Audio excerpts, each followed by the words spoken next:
Hi, ಎಲ್ರಿಗೂ ನಮಸ್ಕಾರ. ಮೊನ್ನೆ ನಡೆದಂಥ ಪುಸ್ತಕ ಸಂತೆಯಲ್ಲಿ ಒಂದು ಪುಸ್ತಕ ತೊಗೊಂಬಂದೆ. ಆ ಪುಸ್ತಕದ ಹೆಸರು ಫಾರೆಸ್ಟರ್ ಪೊನ್ನಪ್ಪ ಅಂತ. ಬರೆದಿರೋದು ನೌಶಾದ್ ಜನ್ನತ್. ವೀರಲೋಕ ಪ್ರಕಟಣೆ ಮಾಡಿದೆ ಈ ಪುಸ್ತಕ. ತುಂಬ ಅದ್ಭುತವಾಗಿ ಮೂಡಿ ಬಂದಿದೆ ಕೃತಿ. ಇಲ್ಲಿ ಕಾಡಿನ ಚಿತ್ರಣ ಇದೆ, ಮಲೆನಾಡಿನ ಚಿತ್ರಣ ಇದೆ, ಕೊಡಗಿನ ಕಾಡಿನ ಮಧ್ಯೆ ಬೆರೆತಂಥ ಜನಗಳ ಚಿತ್ರಣ ಇದೆ. ಒಬ್ಬ ದಕ್ಷ ಆಡಳಿತಗಾರ ಕಾಡಿಗೆ ಫಾರೆಸ್ಟ್ ಆಫೀಸರ್ ಆಗೋದ್ರೆ ಏನೆಲ್ಲ ಆಗುತ್ತೆ ಅನ್ನೋದೊಂದಿದೆ. ಎಲ್ಲದಕ್ಕಿಂತ ಹೆಚ್ಚಾಗಿ ಒಂದು ಸೈನಿಕ್ ಕನೆಕ್ಟ್ ಆಗುತ್ತೆ ಒಂದು ಪಾಯಿಂಟಲ್ಲಿ ಕತೆ. ಅದು ತುಂಬ ಅಂದರೆ ತುಂಬ ಇಷ್ಟ ಆಯಿತು ಈ ಕಾದಂಬರಿಯಲ್ಲಿ ನನಗೆ. ಅದು ಈ ಕಾದಂಬರಿ ಹೈಲೈಟ್ ಅಂತ ನನ್ನ ಪರ್ಸ್ನಲ್ ಫೀಲ್ ಆಯಿತು.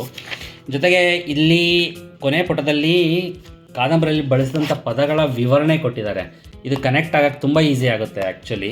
Thank you so much Naushad, ಇಂಥ ಒಂದು ಒಳ್ಳೆಯ ಪುಸ್ತಕಕ್ಕೆ. ನಿಮ್ಮ ಸಾಹಿತ್ಯ ಕೃಷಿ ಹೀಗೆ ಸಾಕ್ತಾ ಇರಲಿ ನೌಶಾದ್. ಯಾರಾದರೂ ಈ ಪುಸ್ತಕ ಓದಿದರೆ ನೀವು ಕಾಮೆಂಟ್ ಮಾಡಿ ಹೆಂಗಿದೆ ಅಂತ. ಅಕಸ್ಮಾತ್ ನೀವು ಯಾರೂ ಓದಿಲ್ಲ ಅಂದರೆ ದಯವಿಟ್ಟು ಕೊಂಡೋದಿ. ಈ ಪುಸ್ತಕ ನಿಜವಾಗ್ಲೂ ನಿರಾಸೆ ಮಾಡಲ್ಲ ಅಂತ ಈ ಮೂಲಕ ಕೇಳ್ಕೊತಿದ್ದೀನಿ.